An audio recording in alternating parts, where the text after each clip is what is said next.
Star rating systems that test about 2,000 people a day. And on these testings, various indices and ratings of programs are based. So we decided to take one in Boston because I thought that, well, the program was very popular in Boston. And we telephoned 1,000 men. And we asked the question, what are you listening to? 994 answered, my wife.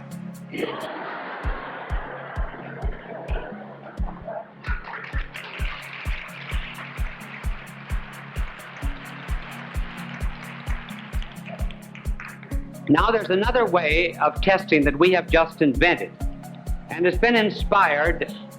We're going to call it the Beardrex method of rating. And the system is you line up about 50 men at a bar. You put the program on at the end of the bar. If the program is interesting, naturally the men will not drink so much.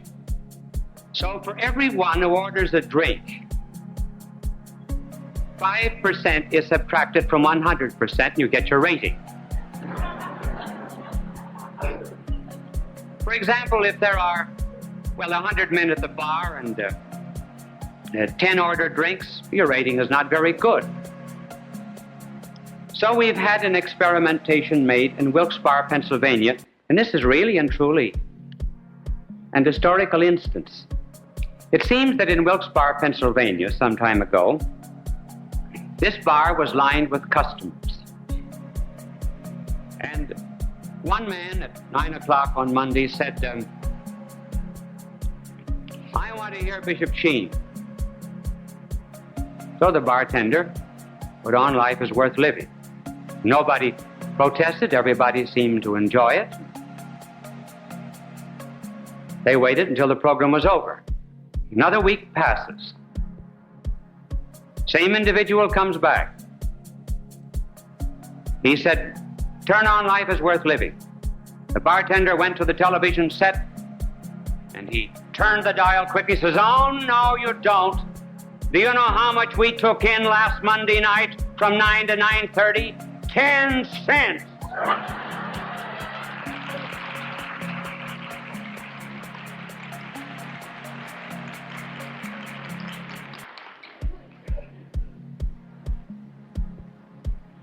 They wanted one father, the bartender wanted 3 feathers, and that was the story.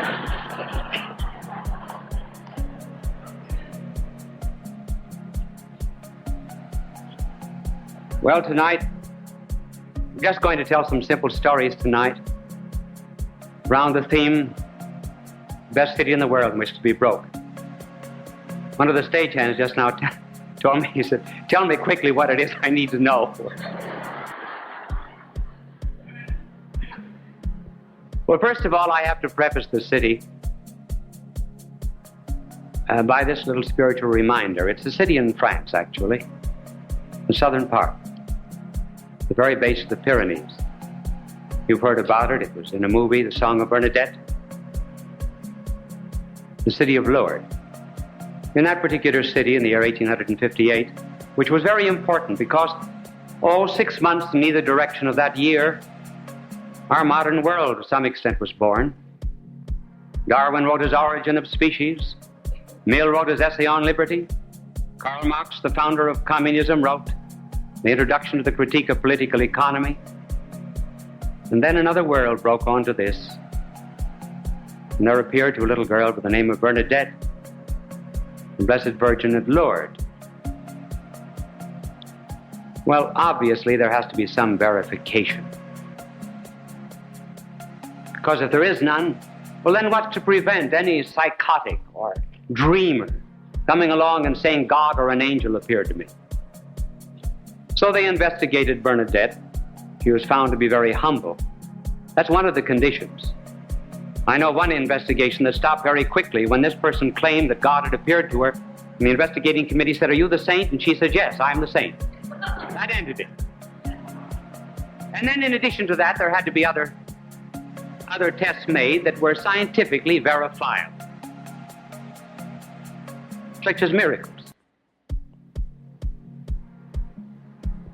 And there is established at Lourdes the International Medical Association, which is made up of some of the very best doctors of the world.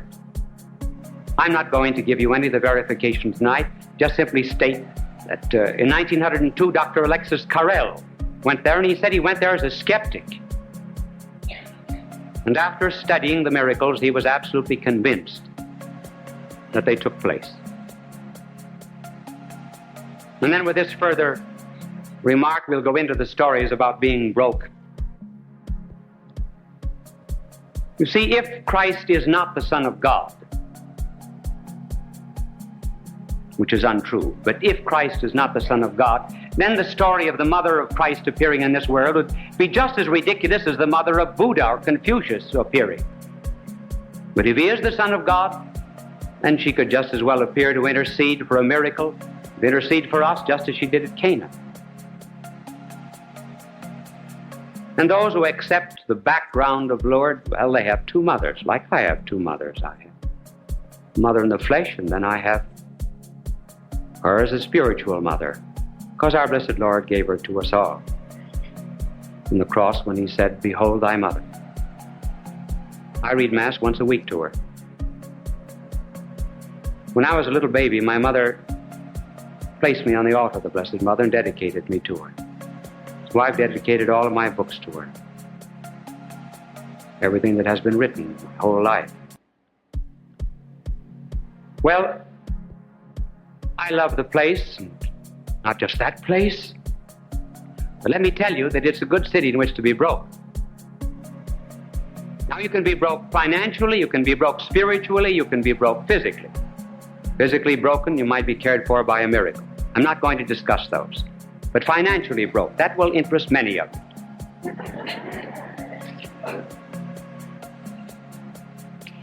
I have already told you that I was in school until I was 29. That's how dumb I was. And I was doing university work at the University of Louvain in Belgium, and I wished to celebrate the 5th anniversary of my ordination as a priest, and I thought the best way to celebrate it was to go to Lourdes, which is about 16 or 18 hours away from Louvain in Belgium, all the way down almost to the border of Spain. Well, I had just enough money to go to Lourdes, but not enough to live on once I arrived. I asked my brother, who was studying medicine at the University of Louvain, if he had any money. And he was a typical university student, too. So I said, well, if I have faith enough to go down to Lourdes to celebrate the 5th anniversary of my ordination, it's up to the Blessed Mother to get me out. So I arrived in Lourdes broke. I then decided that if she was going to pay my hotel bill, she could just as well pay a big one as a little one.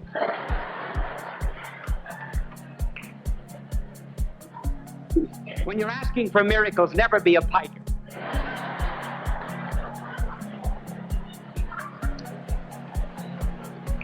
Well,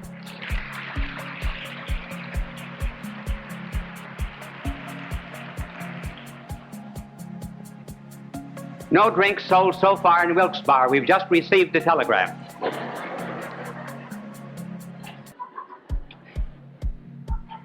He was a lone drinker. They took in only a dime. Do you notice that?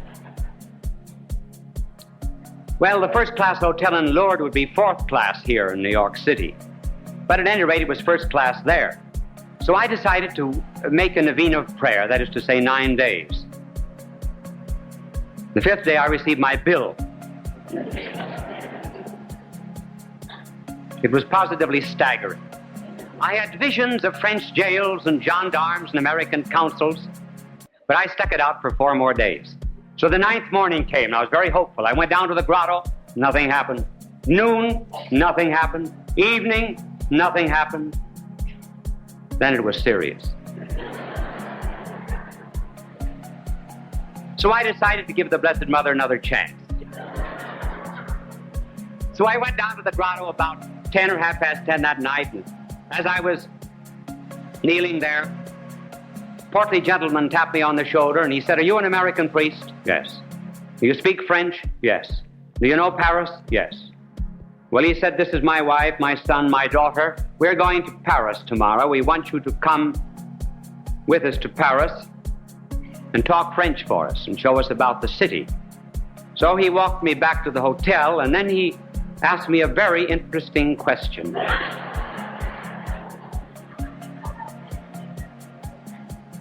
He said, "Have you paid your hotel bill later?"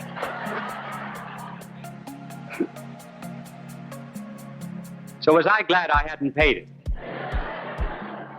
So I out-fumbled him for the bill. One of those not too rare moments in life when the grasp does not exceed the reach. So I went to Paris with him and stayed a week, and at the end of the week he said, do you mind taking my address at the bottom of a check? You can visit us when you return to New York.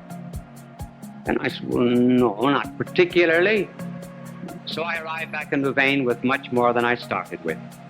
And that family and I went back to Lourdes 3 times together to thank Our Lady for introducing us one to another. Now, the moral is not to go to the Waldorf and run up a bill. But it works in Lourdes, and so I found it was a very good city in which to be broke. Not only to be broke physically, I mean financially, but also to be broke financially and spiritually, rather. And this happened on another occasion. I've been to Lourdes 26 times. In this particular time, I wanted a spiritual favor. Would not have profited me in the least.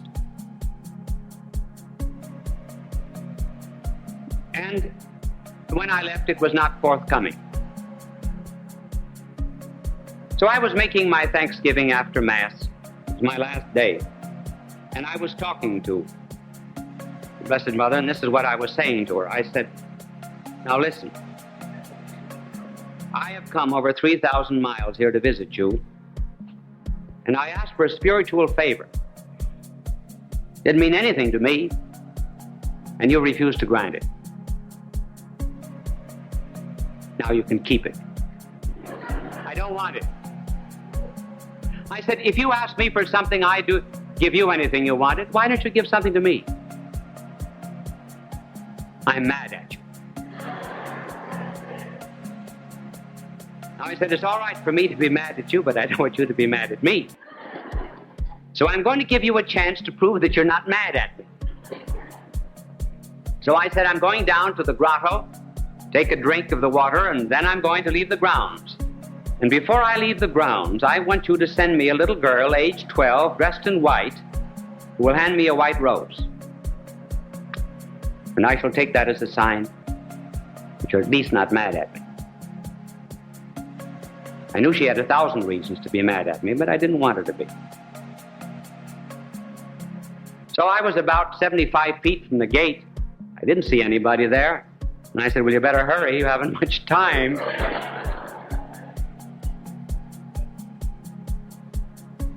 So I got to the gate, and right behind it was a little girl, age 12, dressed in white, and she handed me a white rose. I suppose that's why I'm talking about her tonight.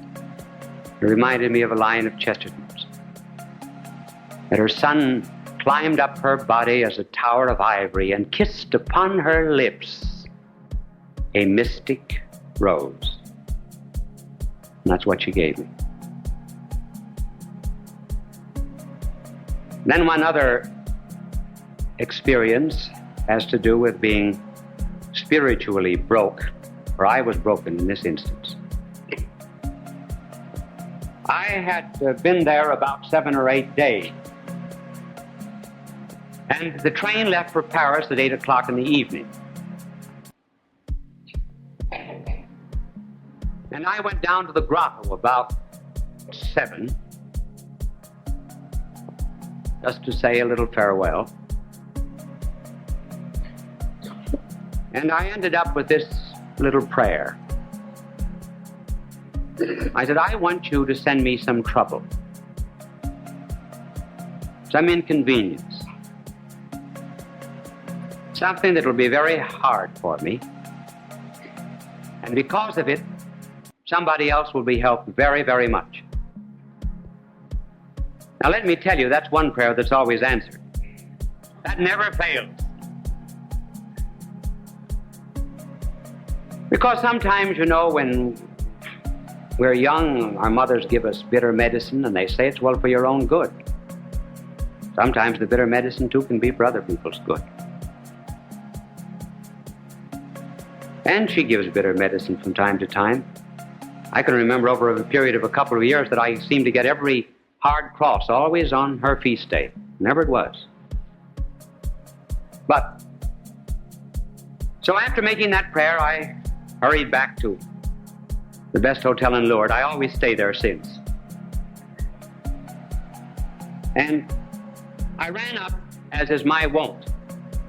I ran up the stairs 2 flights at a time.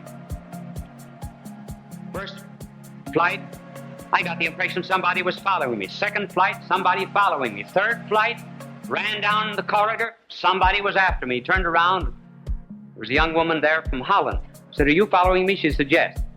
I said, "Why?" She said, "I don't know." She said, "I saw you in procession this afternoon and I just decided that I wanted to talk to you." I said, "Anything I can do for you?" She said, "No, I'm an atheist." I said, "Oh, no, you're not an atheist. You wouldn't be here if you were an atheist." I said, "You probably lost the faith." And she said, "Yes." I said, "You're my trouble."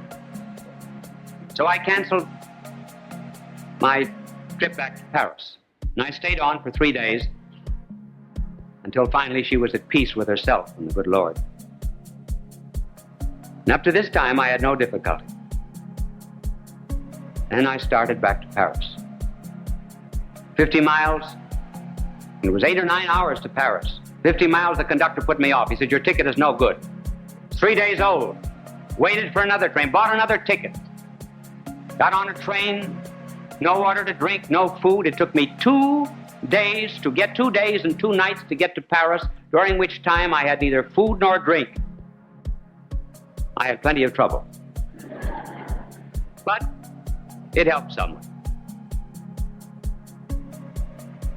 And then this very interesting story. At the close of the last century, there was married in Paris a good, ordinarily good girl by the name of Elizabeth Arrighi to a French doctor who was in the government service, Felix Le Sueur. And he promised to respect the faith of his wife, but he spent almost as much time propagating atheism and anti-clericalism as he did practicing medicine. As a matter of fact, he was editor of one of the anti-clerical newspapers in Paris. And he forgot the promise that he made to his wife and tried to break down her faith. And he was succeeding fairly well. But he worked a little bit too fast. When he put a certain book of an art scoffer into her hands, she reacted. She decided to study her faith. Now, she was a learned woman. She could speak, besides her native language of French, she could speak English, German, Italian, Spanish, Russian, Latin, and knew some Greek. She also knew some Greek.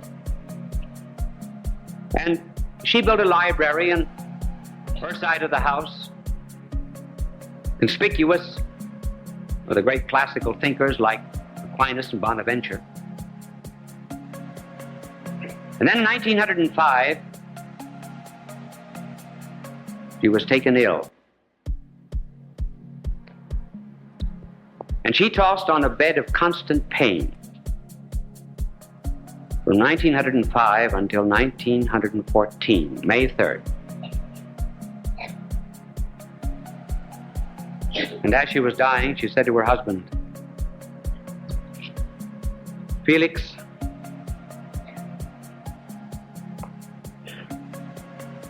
when I am dead, you will become a Dominican priest."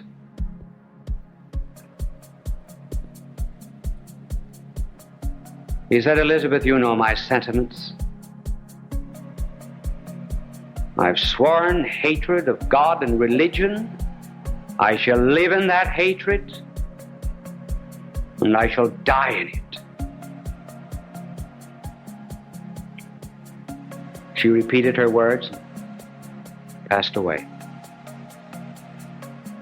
Rummaging through her papers, he found her last will and testament.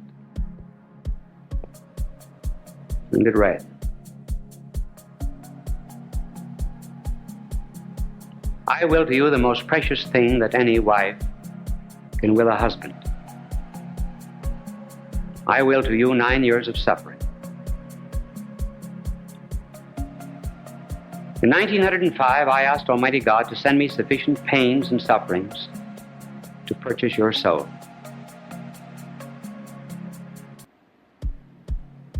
Prayer alone was not enough. And on the day that I die, you will have been bought and paid for. Greater love than this no woman hath, that she should lay down her life for her husband.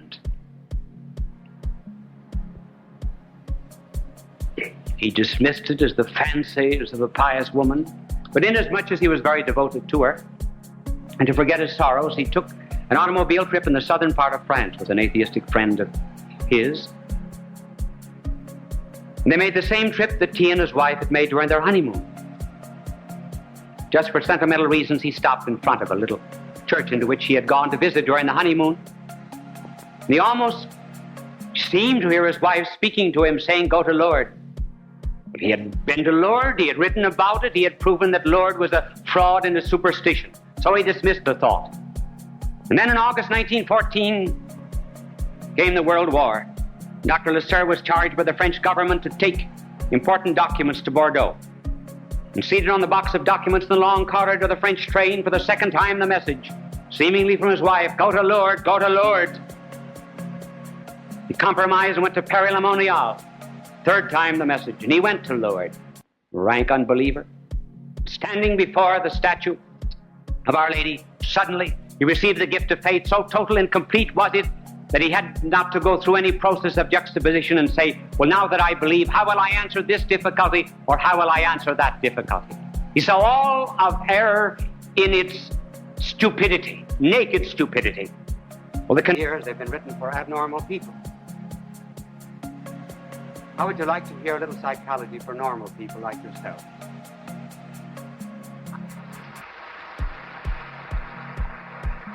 There are 10,000 people that are running toward an abyss.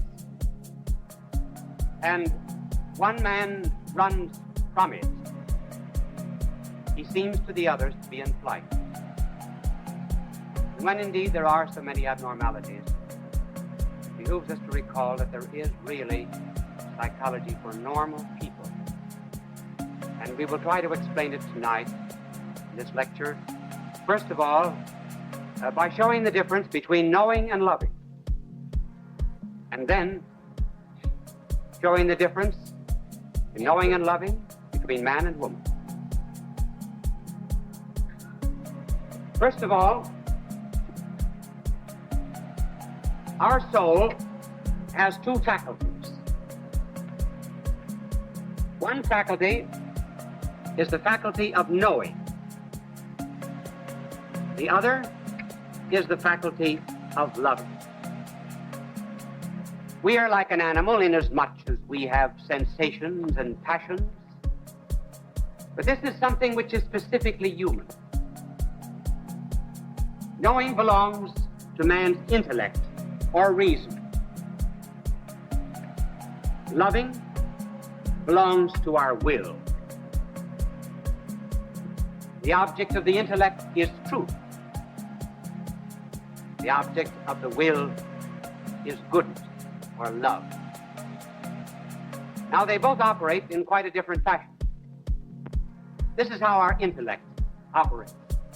Whenever our intellect knows anything, it always brings it down to the level of our intellect.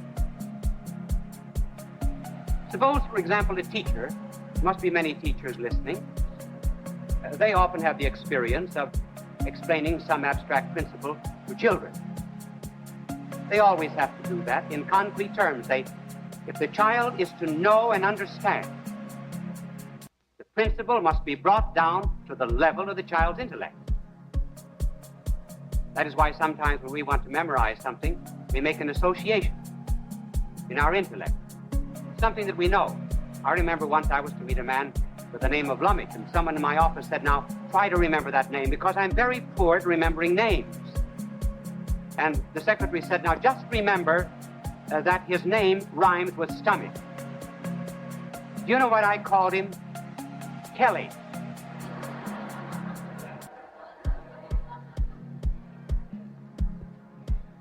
You take something very simple that is known. Take a flower in a crannied wall. Well, you bring that up into an intellect like Tennyson's, and it comes out as a poem.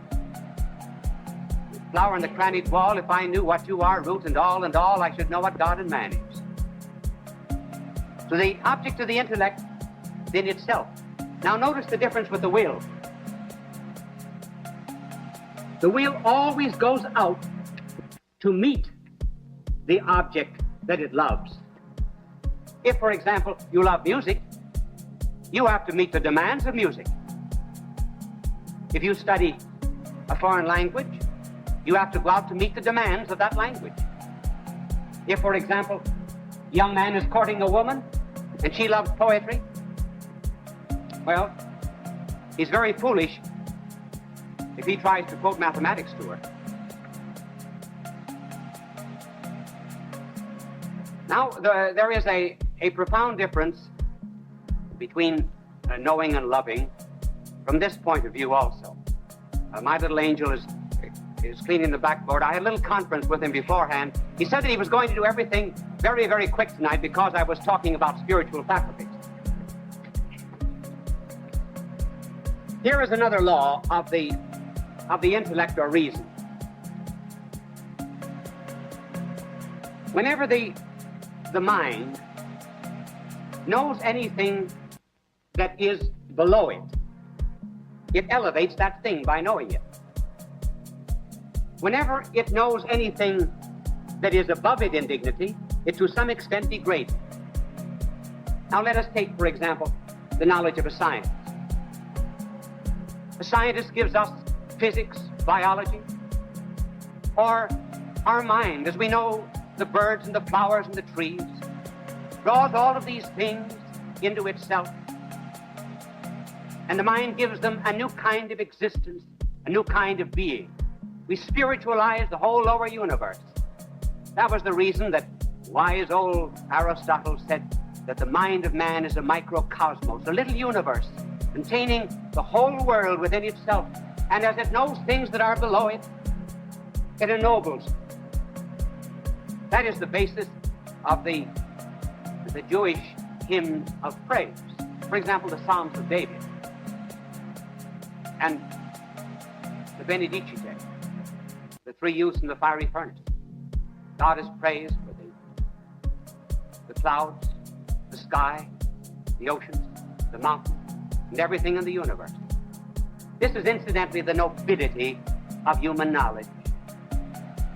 The fact that it spiritualizes everything that is below the mind. Now, when you come to something that is above the mind in dignity, oh, then it's degraded because we have to pull it down to our level. For example, you are listening. What does my angel look like?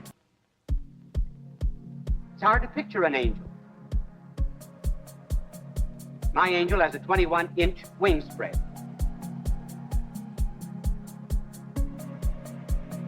You try to bring the knowledge of God down to your intellect. It's almost impossible. That is why we have to, in the natural order, negate many things about earth in order to know God. Incidentally, that was one of the fine insights of the play, was it not, Green Pastures, where God appeared as just a common figure on the stage. No attempt to approximate deity.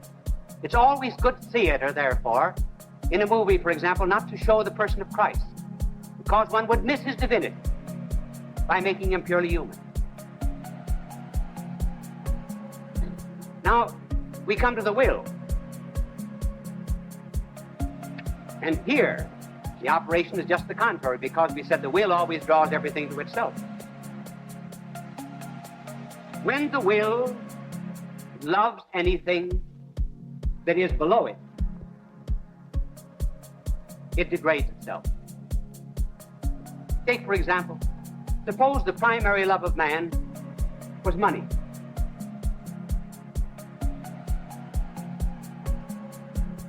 Man would become like gold, cold, hard, yellow. Suppose it's carnality, just living for the pleasures of the flesh alone. Man degrades himself because we always become like that which we love. A man loves alcohol, he becomes an alcoholic. Degrades himself, pulls himself down by loving that which is beneath him. If a man loves something that is above him, then he becomes a noble.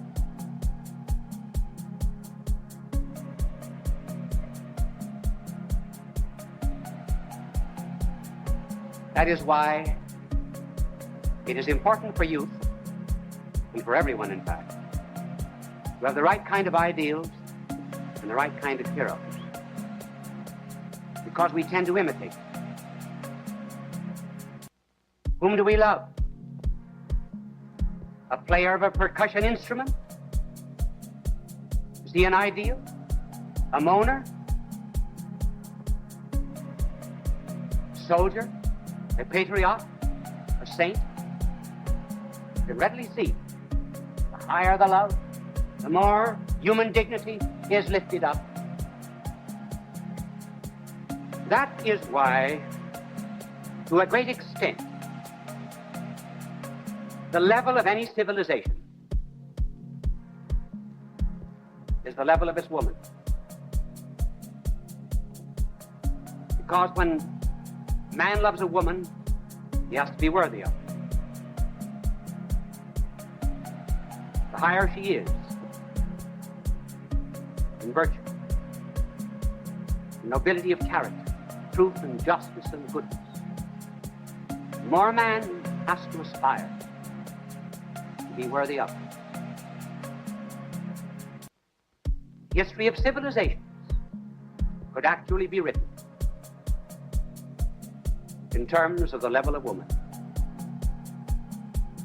Now, this is the difference between knowing and loving, and this helps answer a riddle, or not a riddle, but a question sometimes people ask. Why is it that very learned people are not religious?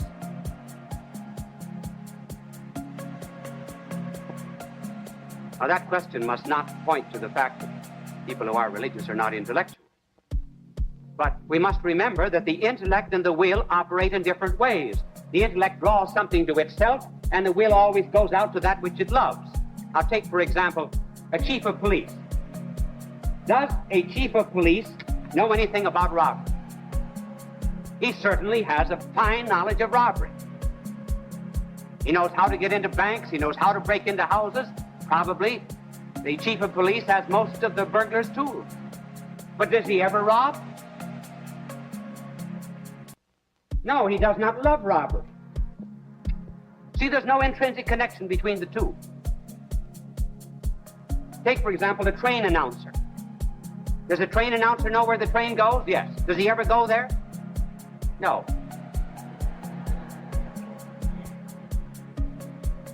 And so it's possible, as you see, for people to know something about any particular science or art and still not love. Thomas Aquinas said, the least love of God is worth more than the knowledge of all created things. This has been a very abstract lesson so far, and I hope now that we can make it a little concrete, and it will be a little more concrete if we tell you that now we're going to be concerned with the difference between a man and a woman in knowing and in loving. I hope that I start no disputes in families this evening.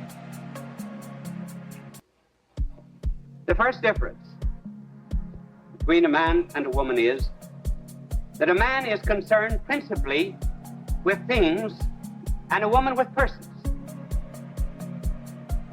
That's the first difference.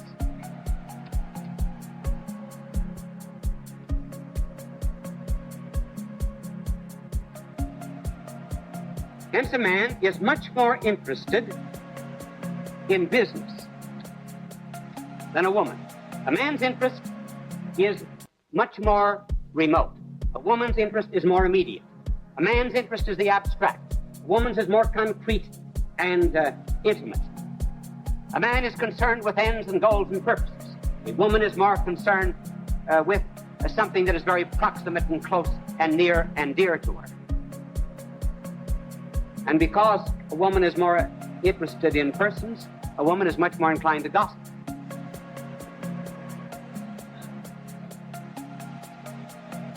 That is not necessarily a fault any more than talking about business. Ever notice, hear a conversation of men on a train? Almost always business. As for gossip, a woman doesn't need to believe everything she hears, but at least she believes she can repeat it. And it is this that causes sometimes misunderstandings. For example, a man will come home from the office full of business, and he will say, "Listen, dear, today I got an order for 250,000 nuts and bolts. We were the only factory that was able to supply those in Greater Manhattan." You know what his wife will say? "Dear, how do you want your eggs?"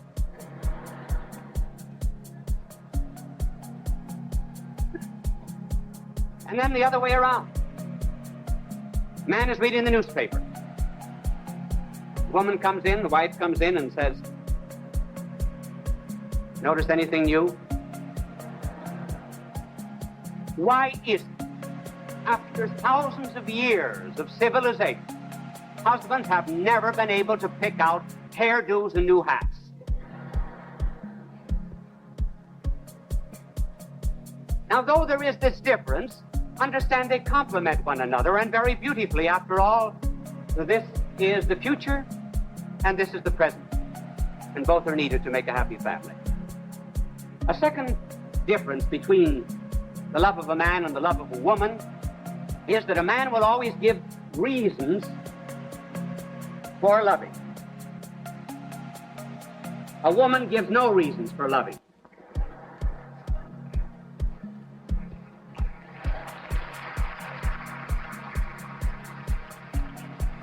I must be right on this one. For example, a man will say, "Oh, you're beautiful, I love you because your teeth are pearly." And a woman just says, "I love you." Her heart is autonomous. Man's reason is always mixed up, his love is always mixed up with his reason. Men generally write the love song. "That's why I love you. You're the cream in my coffee. You're the salt in my stew.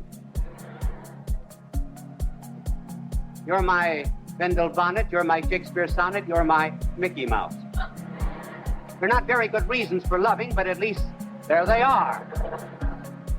And I'll ask my angel not to erase that in order that we can follow the three reasons. A woman never tells you why she loves, she just tells you how. Take, for example, this beautiful poem of Elizabeth Barrett Browning. I'm sure you're familiar with it. How do I love thee? Let me count the ways. I love thee to the depth and breadth and height my soul can reach, feeling out of sight to the ends of being an ideal grace. I love thee to the level of every day's most quiet need, by sun and candlelight. I love thee freely, as men strive for right. I love thee purely, as they turn from praise. I love thee with a passion put to use in my old griefs,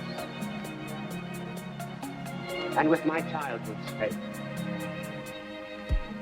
I love thee with a love I seem to lose with my lost saints. I love thee with a breath, smiles, tears of all my life. And if God choose, I shall but love thee better after death.